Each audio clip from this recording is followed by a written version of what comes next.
বিজেপির কোন বুথের এজেন্ট বসতে পারেনি তার তালিকাটা দিতে বলুন না। স্কুটির সময় সে তালিকা দিতে পারেনি কেন? মানে এখানে ভোট করতে দিত না কেউ।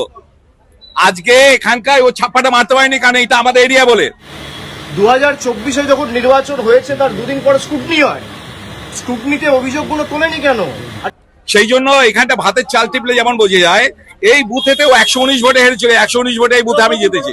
আর যদি অভিযোগ তোলে, স্কুটনি তো তৃণমূল কংগ্রেস ক্লিয়ার করে না, নির্বাচন কমিশন ক্লিয়ার করে, রিটার্নিং অফিসার তৃণমূল কংগ্রেস, রাজ্য সরকার তৃণমূল সরকার অ্যাপয়েন্ট করে না, জাতীয় নির্বাচন কমিশন অ্যাপয়েন্ট করে, তাহলে তারা করতে পারেনি কেন? জিজ্ঞেস এই নতুন বলে এমপি অফিস যেখানে ও রেগুলার আসতো, অভিষেক ব্যানার্জি একটা অভিশাপ এবং তার গ্যাংরে যতক্ষণ না আমরা গারদে ঢোকাতে পারছি, আইনত ব্যবস্থা নিতে পারছি, ততক্ষণ আমাদের শান্তি নেই। সৃষ্টিকর্তা সর্বশক্তিমানের আশীর্বাদে যদি বেঁচে থাকি, ওই যে বললাম যে আইনের যে ধারায় আপনারা এই অত্যাচারগুলো করেছেন, একই আইনের একই ধারায় 31-এ ফিরিয়ে দেবো সুদ সমেত। এখানে যাইনি each and every action as an equal reaction. আমরা সায়েন্সের ছেলে, অভিষেক যে হারে অত্যাচার করেছে তাকে আমরা ছাড়বো না। প্রত্যেক ক্রিয়া সমান এবং বিপরীত প্রতিক্রিয়া আছে, এটা বিজেপির নেতারা যেন ভুলে না যায়। যে ধারায় যে আইনে আজকে পার্টি অফিসগুলো ভাঙা হয়েছে না, একই আইনে কিন্তু যখন আবার সরকার পাল্টাবে, বিজেপির একটা পার্টি অফিস বাংলায় থাকবে না। আমি হুঁশিয়ারি দিচ্ছি না, যে আইনে আপনি ভেঙেছেন একই আইন প্রযোজ্য করেই ভাঙা হবে। যারা তৃণমূল কংগ্রেসকে ভাবছে যে দুর্বল করব, দল ভেঙে তৃণমূল কংগ্রেসকে শেষ করে দেবো, আগুনে জ্বালিয়ে দেবো, সেই আগুনের স্ফুলিঙ্গগুলো থেকে তৃণমূল কংগ্রেস আবার জন্ম নেবে মমতা বন্দ্যোপাধ্যায়কে সামনে রেখে। বিজেপির নেতারা বিজেপির ঝান্ডা নিয়ে গেরুয়া ফেট্টি মাথায় বেঁধে, গেরুয়া উত্তরীয় পরে, মুখ ঢেকে সেই পার্টি অফিসে ঢুকে তাণ্ডব লীলা চালিয়েছে। এই সব ভিডিও আমাদের কাছে রয়েছে। আমরা এক্ষুনি চিফ জাস্টিসের মহামান্য প্রধান বিচারপতি যিনি ওএসডি রয়েছেন, তাকে একটি ইমেল পাঠিয়েছি সমস্ত ভিডিও অ্যাটাচ করে, হাইকোর্টের দৃষ্টি আকর্ষণ করে যত দ্রুত সম্ভব আমরা চেষ্টা করবো এই মামলা মেনশনিং করে শুনানি করা, এবং সুপ্রিম কোর্ট অব্দি আমরা যাব।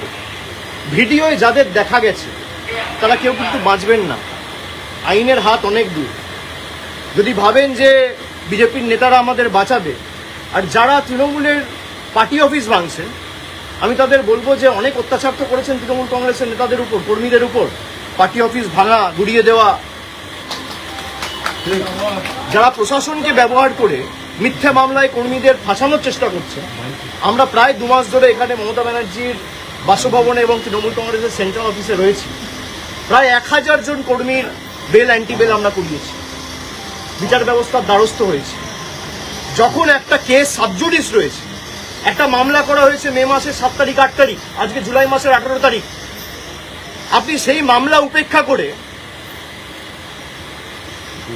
নিজের ক্ষমতা প্রদর্শন করতে গিয়ে, নিজের হাতে কত ক্ষমতা সেই দেখাতে গিয়ে বুলডোজার মডেল, ভোটের আগে ছিল অন্নপূর্ণা ভান্ডার আর ভোটের পরে বুলডোজার, এই হচ্ছে বিজেপির প্রকৃত স্বরূপ।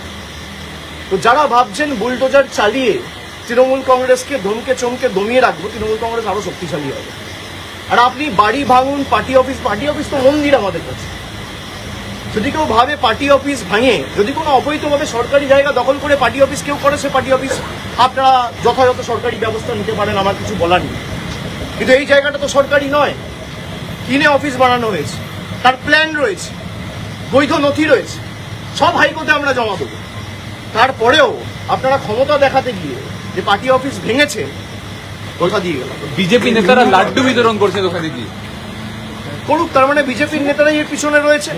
প্রত্যক্ষ বা পরোক্ষ মদত বিজেপির নেতাদের রয়েছে, বিজেপির নেতারা ঘোষণা করে দিচ্ছে এবং তাদেরকে উইটনেস হিসেবে নিয়ে যাওয়া হচ্ছে ভিতরে। আজকে সেই পার্টি অফিসের ভিতরে যদি কিছু প্ল্যান্ট করে দেওয়া হয়, তার দায় কার? যিনি আমার বিরুদ্ধে ক্যান্ডিডেট হয়েছিলেন, 2 বার লেজে গোবরে হেরেছে, তাকে উইটনেস হিসেবে বিজেপি নিয়ে গেছে। পার্টি অফিস যখন ভাঙা হচ্ছে, ভিতরে যখন মালপত্র নিয়ে আসা হচ্ছে, বিজেপির গেরুয়াধারী, গেরুয়া পতাকা, গেরুয়া উত্তরীয় পড়া গুন্ডারা মুখ ঢেকে, আপনারা তো দেখিয়েছেন, বেসিন, ফার্নিচার সব ভেঙে দেওয়া হচ্ছে, পৈতৃক সম্পত্তি এদের। আমরা বিচার ব্যবস্থার উপর আস্থা রেখেছি এবং আমরা হাইকোর্টের দৃষ্টি আকর্ষণ করে এই মামলা নিয়ে আগামী দিন হাইকোর্টে যাব।